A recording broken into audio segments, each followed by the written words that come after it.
فأعوذ بالله من الشيطان الرجيم بسم الله الرحمن الرحيم إن عدة الشهور عند الله 12 شهرا في كتاب الله يوم خلق السماوات والأرض منها 4 حرم ذلك الدين القيم فلا تظلموا فيهن أنفسكم وقاتلوا المشركين كافة كما يقاتلونكم كافة واعلموا أن الله مع المتقين۔ یقیناً مہینوں کی گنتی اللہ تبارک و تعالیٰ کے ہاں اسی دن سے جس دن سے اللہ تبارک و تعالیٰ نے آسمان و زمین کو پیدا فرمایا ہے 12 ہے۔ ان میں سے 4 مہینے حرمت والے ہیں۔ یہی سیدھی ملت کا جو ہے وہ دین ہے۔ تم لوگ اپنی جانوں پہ ان مہینوں میں ظلم نہ کرو اور مشرکین کے ساتھ مکمل لڑائی کرو جس طریقے سے وہ تمام کے تمام اکٹھے ہو کر تم سے لڑائی کرتے ہیں۔ جان لو یقیناً اللہ تبارک و تعالی متقین پرہیزگار لوگوں کے ساتھ ہے۔ نہایت عزت کے لائق سامعین محترم، بزرگوں، دوستوں، بھائیوں، معززات ماؤں اور بہنوں اور بیٹیوں، اسلامی سال کا یہ پہلا مہینہ محرم الحرام ہے، جس کو حرمت والا مہینہ جو ہے وہ کہا جاتا ہے۔ اللہ تبارک و تعالی نے سورہ توبہ میں ذکر کیا کہ جب سے آسمان اور زمین پیدا کیے گئے ہیں تبھی سے میں نے سال کے 12 مہینے بنا دیے تھے، ان میں سے 4 مہینے حرمت والے ہیں، 3 مہینے لگاتار ہیں، ذی قعدہ ہے، ذی الحجہ ہے، محرم ہے، اور ایک چوتھا مہینہ درمیان میں ہے جسے رجب کہا جاتا ہے۔ یہ 4 مہینے حرمت والے ہیں۔ حرمت کا معنی یہ ہے کہ ان کا ایک تقدس ہے، ان کی ایک عزت ہے، ان کا ایک احترام ہے۔ اس تقدس کو اور اس احترام کو پامال نہ کرو، ان کی عزت کا اور ان کے احترام کا خیال نہ کرو۔ مقصود یہ ہے کہ ان مہینوں میں اللہ کی نافرمانی اور بغاوت نہ کرو، فتنہ و فساد نہ کرو، ظلم اور زیادتی نہ کرو، کسی کے ساتھ بھی کوئی ظلم والا معاملہ نہ کرو۔ یہی ان مہینوں کی حرمت کا معنی ہے۔ اس کا یہ مطلب نہیں کہ باقی کے جو مہینے ہیں ان میں کرنے کی اجازت ہے، ان مہینوں میں کرنے کی اجازت نہیں ہے، بلکہ یہ بات میں کئی دفعہ ذکر کر چکا ہوں کہ بعض جگہیں اور بعض وقت اور بعض انسان اور بعض کتابیں اللہ تبارک و تعالیٰ نے ان کو بعض کے اوپر فضیلت عطا کی ہے۔ اس کا یہ مطلب نہیں ہوتا کہ دوسری چیزوں کی فضیلت نہیں ہے، بلکہ ان چیزوں کی فضیلت جو ہے وہ زیادہ ہے۔ مسجد یہ بھی اللہ کی زمین ہے اور باقی ساری کائنات بھی اللہ کی زمین ہے۔ اللہ کی دوسری زمین پہ بھی گناہ کرنا ناجائز ہے، مسجد میں بھی گناہ کرنا ناجائز ہے، لیکن مسجد کے اندر گناہ کرنا یقیناً اس کا جرم بڑا ہے، اس کی قباحت اور شناعت وہ بڑی ہے۔ اسی طرح مسجدیں ساری اللہ کا گھر ہیں، لیکن بیت اللہ اور مسجد نبوی یہ عظیم ترین گھر ہیں۔ باقی مسجدوں میں گناہ کرنا بھی جرم ہے، لیکن بیت اللہ میں اور مسجد نبوی میں جرم کرنا وہ کہیں زیادہ جو ہے وہ بڑا ہے۔ بے عین ہی اسی طرح باقی کے سارے مہینے 8 کے 8 وہ بھی اللہ کے مہینے ہیں۔ اس لیے کہا وقت کو، زمانے کو، مہینے کو، موسم کو کبھی گالی نہ دو، یہ سب اللہ کے بنائے ہوئے ہیں، لیکن ان وقتوں میں، ان زمانوں میں، ان مہینوں میں بعض مہینوں کو اللہ تعالیٰ نے بعض کے اوپر فوقیت عطا کی ہے۔ جیسا کہ 4 مہینوں کو حرمت والا بنایا ہے، اس کا مطلب یہ ہے کہ باقی مہینوں میں بھی پامالی نہ کرو، لیکن ان مہینوں میں خاص طور پہ ان حرمت والے مہینوں کی پامالی نہ کرو۔ اور وہ مطلب میں نے بتلا دیا کہ احترام کرو اللہ کا، اس کے رسول کا، اس کے بندوں کا، اس کی کتابوں کا، اس کی مخلوق کے ساتھ احسان کرو، ظلم نہ کرو، زیادتی نہ کرو، حسن اخلاق کا مظاہرہ کرو، گالی گلوچ نہ دو، کسی کی عزت کو نہ اچھالو۔ یہی کہا گیا فلا تظلموا فیہن انفسکم، ان مہینوں میں تم اپنی جانوں کے اوپر ظلم نہ کرو، یعنی جب تم ان مہینوں کی حرمت کو پامال کرو گے گویا کہ تم نے اپنی ہی جانوں پہ جو ہے وہ ظلم کیا۔ ان حرمت والے مہینوں کے اندر جو پامالی کی جاتی ہے وہ کسی بھی انسان کی عزت کو اچھالنا ہے، کسی بھی انسان کی عزت کو جو ہے وہ اچھالنا ہے۔ شریعت ہمیں حکم دیتی ہے کسی مسلمان کو بے عزت نہ کرو، کسی مسلمان کو، چھوٹے سے چھوٹا ہی مسلمان کیوں نہ ہو، اس کی توہین نہ کرو۔ المسلم اخو المسلم لا یظلمہ ولا یخذلہ ولا یحقرہ، مسلمان کا بھائی ہے، وہ اس پر ظلم نہیں کرتا، وہ اس کو رسوا نہیں کرتا، وہ اس کو حقیر نہیں جانتا۔ اور بھی بے شمار باتیں اس حدیث کے اندر موجود ہیں، آپ انہی پہ تھوڑا سا غور کر لیں۔ مسلمان کون ہوتا ہے؟ جو کسی دوسرے مسلمان کے اوپر ظلم نہ کرے، جو کسی دوسرے مسلمان کو حقیر نہ جانے، جو کسی دوسرے مسلمان کو رسوا اور ذلیل نہ کرے۔ گویا کہ ہر بندہ اپنے اپنے ایمان کا اگر جائزہ لینا چاہتا ہے، انہی 3 چیزوں کی روشنی میں اپنے ایمان کا جائزہ لیں۔ کیا میں کسی مسلمان پہ ظلم تو نہیں کرتا ہوں؟ اگر ظلم کرتا ہوں تو مجھے اپنے ایمان کا جائزہ لینا چاہیے۔ میں کسی مسلمان کو رسوا تو نہیں کرتا ہوں، اگر اس کی توہین اور اس کی رسوائی میں حصہ لیتا ہوں تو مجھے اپنے ایمان کا جائزہ لینا چاہیے۔ میں کسی مسلمان کو اپنے آپ سے حقیر تو نہیں سمجھتا، اگر حقیر سمجھتا ہوں تو مجھے کسی اور چیز میں نہیں اپنے ایمان کا جائزہ لینا چاہیے۔ یہ حکم اللہ تبارک و تعالیٰ کا عام دنوں میں ہے، سال کے 12 مہینوں میں ہے، لیکن یہ ایمان کی کیفیت اور یہ ایمان اور شریعت کا حکم ان 4 مہینوں میں اور زیادہ بڑھ جاتا ہے کہ کسی مسلمان کے اوپر ظلم نہ کیا جائے، کسی مسلمان کو رسوا نہ کیا جائے، کسی کو حقیر نہ جانا جائے، وگرنہ انسان کے ایمان کے ضائع ہونے کا خدشہ ہے یا یقین ہے کہ اس کا ایمان ضائع ہو جاتا ہے، برباد ہو جاتا ہے۔ اور بالخصوص ان مہینوں میں اگر انسان اہانت کرتا ہے،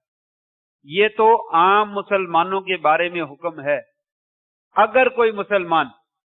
نبی کے صحابہ کے اوپر ظلم کرتا ہو، نبی کے اہل بیت کے اوپر ظلم کرتا ہو، سیدنا فاطمہ رضی اللہ تعالی عنہا و ارضاہا، سیدنا حسن اور حسین رضی اللہ تعالی عنہما، سیدنا علی رضی اللہ تعالی عنہ، سیدنا عثمان رضی اللہ تعالی عنہ، سیدنا عمر رضی اللہ تعالی عنہ، سیدنا ابو بکر صدیق رضی اللہ تعالی عنہ۔ اگر کوئی آدمی عام دن تو بہت دور کی بات ہے، ان حرمت والے مہینوں میں ان کو گالیاں دیتا ہے، ان کی اہانت کرتا ہے، ان کو حقیر جانتا ہے، ان کی رسوائی کرتا ہے، تو وہ انسان ایمان اس کا مشکوک نہیں ہے، وہ اپنے ایمان سے جو ہے وہ ہاتھ دھو بیٹھا ہے، اس کا تعلق ایمان کے ساتھ نہیں ہے، اس کا تعلق اللہ کے ساتھ نہیں ہے، اس کے رسول کے ساتھ نہیں ہے، اس کا تعلق خلفائے راشدین کے ساتھ نہیں ہے، اس کا تعلق اہل بیت کے ساتھ نہیں ہے، نبی کے خاندان کے ساتھ نہیں ہے اور نبی کے ساتھ نہیں۔ یہ اللہ تبارک و تعالی نے فرمایا فلا تظلموا فیہن انفسکم، ان مہینوں میں اپنی جانوں پہ ظلم مت کرو، عام مسلمان کی اہانت نہ کرو، چاہے جائے کہ نبی کے لاڈلے صحابہ، نبی کی لاڈلی اولاد، نبی کا لاڈلا خاندان ان کے ساتھ جو ہے تم زیادتی کرو، ان کے اوپر تبرہ کرو، ان کے بارے میں برا کرو، تو یقین مانو تمہارا نہ اللہ سے کوئی تعلق ہے نہ اس کے رسول سے کوئی تعلق، اور یہ سب سے بڑا ظلم ہے اور سب سے بڑی زیادتی ہے، اور ایسے بندے کی بخشش قیامت کے دن جو ہے وہ ممکن نہیں ہے۔ آئیے اسی روشنی میں میں کوشش کروں گا کہ آئندہ کے خطبات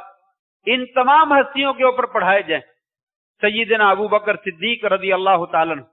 سیدنا عمر فاروق رضی اللہ تعالیٰ عنہ، سیدنا عثمان رضی اللہ تعالیٰ عنہ، سیدنا علی رضی اللہ تعالیٰ عنہ،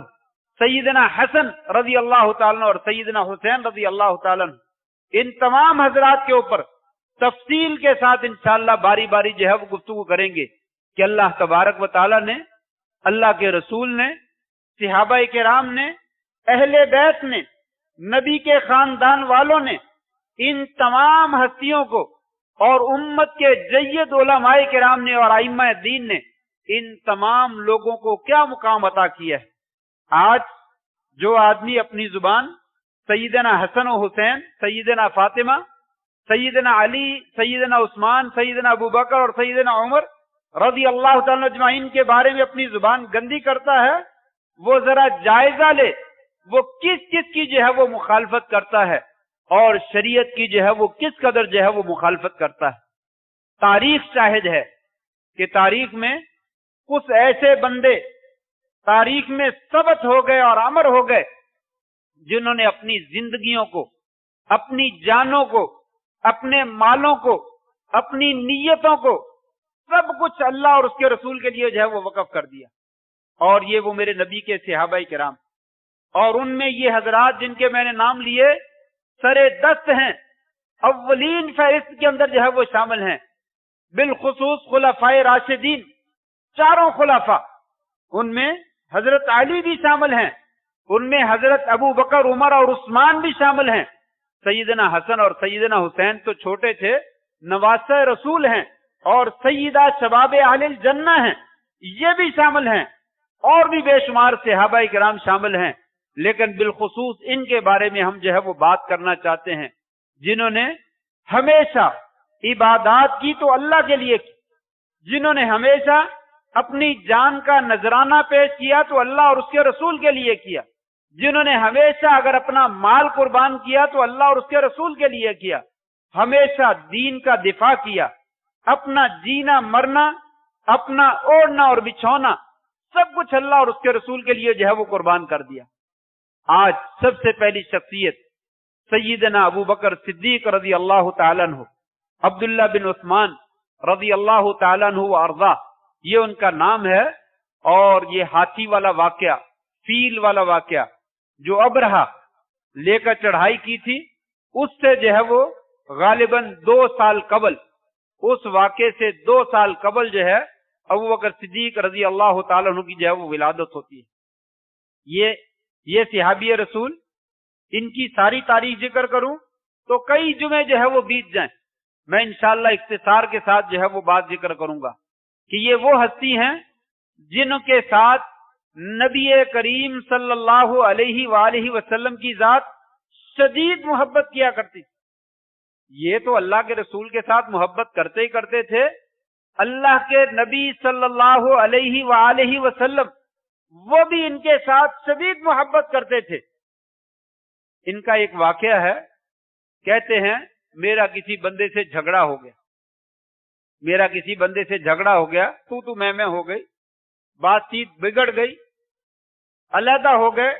مجھے احساس ہوا میں نے زیادتی کی ہے، کہنے لگے میں نے اس بندے کو تلاش کیا، وہ مجھے نہ ملا، میں بقی میں گیا، مجھے وہاں نہ ملا، اس نے کہیں اپنے گھر میں دروازہ بند کر لیا اور دروازہ بند کر کے اندر بیٹھ کر چھپ گیا، میں بڑا پریشان ہوا، پریشانی کے عالم میں دوڑتا ہوا نبی کریم صلی اللہ علیہ وسلم کی محفل میں آ گیا، چادر اٹھائی ہوئی ہے، کہتے ہیں حدیث کے لفظ ہیں ان کے گھٹنے ننگے ہو رہے تھے، اتنی تیزی سے دوڑ رہے تھے کہ چادر اٹھا کر گھٹنے ننگے ہو رہے تھے۔ نبی کریم صلی اللہ علیہ وسلم نے دیکھتے ہی فرمایا یہ بندہ لگتا ہے شدید پریشانی کے عالم میں ہے، کیا مسئلہ ہے؟ آ گئے، سلام دعا کی، دعا کرنے کے بعد آپ کے پاس بیٹھ گئے، کہا یا رسول اللہ میرا ایک بندے سے جھگڑا ہو گیا،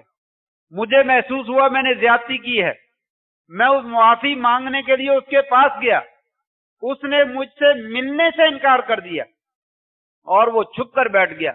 میں آپ کی پاس آ گیا۔ ادھر سے اس بندے کو بھی پتا چلا کہ یار لڑائی جھگڑا ہو گیا ہے، یہ بندہ بڑا عظیم ہے، چلو میں معافی مانگ لیتا ہوں،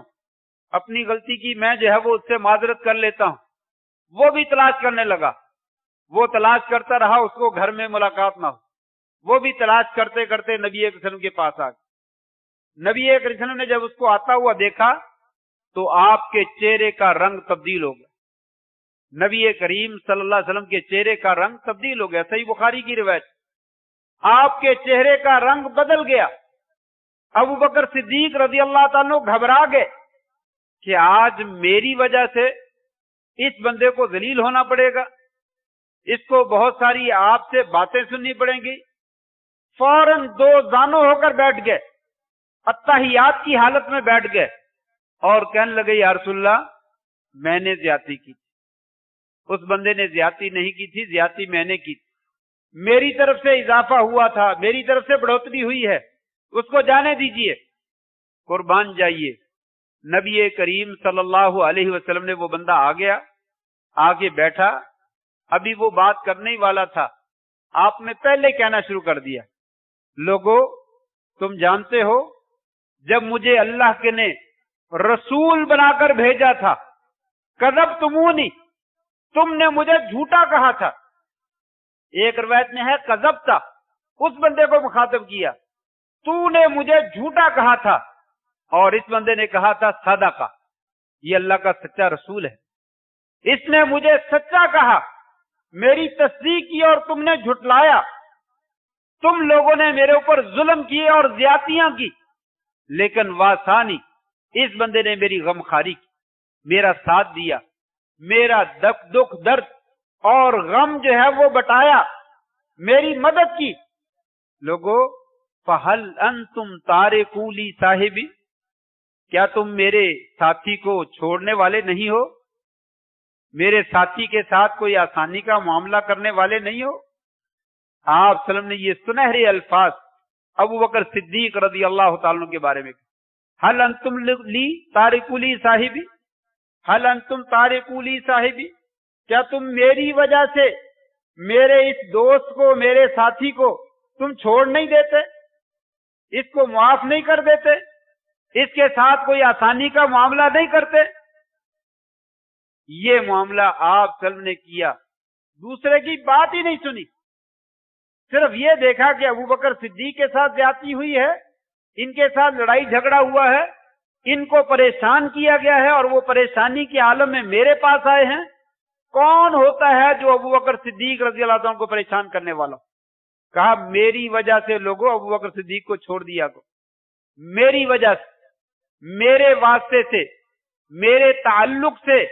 میرے ابو بکر کو کچھ نہ کہا کرو، اس کو چھوڑ دیا کرو، اس نے اس وقت میری تصدیق کی تھی جب تم نے سب نے مجھے جھٹلا دیا، اس نے اس وقت میری مدد کی تھی جب تم سب نے میری مخالفت کی تھی، اس لیے میری خاطر جو ہے وہ میرے ساتھی کو اور میرے بھائی کو جو ہے وہ چھوڑ دیا۔ یہ آپ صلی اللہ علیہ وسلم کی محبت کا نتیجہ تھا کہ آپ ان کے ساتھ اس قدر شدید محبت کیا کرتے تھے۔ اور وہ جانتے ہیں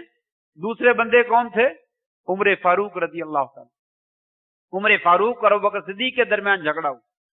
صحابہ کرام کے آپس میں جھگڑے ہوتے رہتے تھے، انسان ہیں، سبھی کے ہوتے رہتے تھے، اس لیے ان کے ان جھگڑوں کو بیس بنا کر آج میں نے یہ واقعہ نقل کیا ہے، عمر کی شان میں گستاخی کرنا شروع کر دوں تو سوائے اپنے ایمان کو ضائع کرنے کے اور کچھ نہیں کر سکتا۔ عمر بھی انسان ہے رضی اللہ تعالیٰ عنہ وارضا، ابو بکر صدیق بھی انسان ہیں، انسان ہونے کے ناحیے سے آپس میں کوئی لڑائی جھگڑا ہو گیا پھر کیا ہوا، ہر انسان میں ہو جاتا ہے۔ بی بی فاطمہ، سیدنا فاطمہ رضی اللہ تعالی عنہ، سیدنا علی رضی اللہ تعالیٰ عنہ، ان کے درمیان کبھی جھگڑا نہیں ہوا؟ جھگڑا ہوا، ان کو اچھال کر نعوذ باللہ من ذالک ان کے بارے میں کوئی بات کہے، وہ سوائے اپنے ایمان کو ضائع کرنے کے اور کچھ نہیں کر سکتے۔ صحیح حدیث ہے، میں ذکر کروں گا پھر دوبارہ یہ قصہ۔ حضرت فاطمہ رضی اللہ تعالیٰ گھر میں تھی، حضرت علی کا ان سے جھگڑا ہو گیا۔ آج لوگ یہ کہہ دیتے ہیں نا جو حضرت فاطمہ کو تکلیف دیتا ہے وہ نبی کو تکلیف دیتا ہے اور اس کا ایمان ضائع ہو جاتا ہے۔ حضرت فاطمہ کو جو تکلیف دیتا ہے اس وجہ سے کہ یہ نبی کی بیٹی ہے، اس کا ایمان ختم ہے۔ یہ نبی کی بیٹی ہے، یہ مسلمانوں کی نبی کی بیٹی ہے، لختے جگر ہے، اس ناحیے سے یہ اہل بیت میں سے ہے۔ اس وجہ سے اگر ان کے بارے میں اگر کوئی اپنی زبان کھولتا ہے وہ ایمان سے فارغ ہے۔ لیکن دنیاوی ناحیے سے، انسان ہونے کے ناحیے سے، لین دین کے معاملے سے اگر آپس میں لڑائی جھگڑا ہو جائے تو اس کا ایمان کے ساتھ تو کوئی تعلق نہیں۔ حضرت علی رضی اللہ تعالیٰ کو حضرت عائشہ، حضرت فاطمہ رضی اللہ عنہ سے جھگڑا ہوا، ناراض ہو کر گھر سے باہر چلے گئے۔ نبی اکرم صلی اللہ علیہ وسلم گھر میں تشریف لائے، پوچھا فاطمہ علی کہاں ہے؟ کہا یا رسول اللہ یہ بات ہوئی ہے، وہ ناراض ہو کر چلے گئے۔ نبی کریم صلی اللہ علیہ وسلم نے فاطمہ کو ڈانٹا، تلاش کرتے ہوئے پتا چلا مسجد میں ہے۔ مسجد میں گئے تو دیکھا زمین کے اوپر لیٹے ہوئے، قربان جائیے حضرت علی رضی اللہ تعالی۔ چادر تھی، قمیض شلوار کو ہوتی نہیں تھی، چادریں لپیٹ رکھی ہوتی تھی، چادر تھی، وہ چادر جسم سے پیچھے ہٹی ہوئی تھی اور زمین کے ساتھ جسم لگ رہا تھا اور مٹی جو ہے وہ زمین پہ جسم پہ لگی ہوئی تھی۔ آپ ان کے جسم سے مٹی بھی جھاڑ رہے ہیں اور کہہ رہے ہیں کم یا ابا تراب، او ابو تراب، وہ مٹی والے ذرا کھڑے ہو جاؤ، اٹھو۔ پیار سے اور محبت سے کہا، نہ ان کو ڈانٹا نہ ان کو ڈانٹا، اس لیے کہ یہ دونوں انسان ہیں۔ دنیا داری کے معاملے میں آپس میں انبن ہو گئی ہے، اس میں کون سی کوئی ایسی بات؟ ان باتوں کو اچھالنا یہ ان لوگوں کا کام ہے جو دین کے دشمن ہیں، یہ ان لوگوں کا کام ہے جو صحابہ کے دشمن ہیں، ان لوگوں کا کام ہے جو اہل بیت کے دشمن ہیں، جو اللہ اور اس کے رسول کے دشمن ہیں۔ ان باتوں کو اچھال کر بیان کرنا یہ کیا مقصد ہے؟ محرم الحرام کا مہینہ ہے،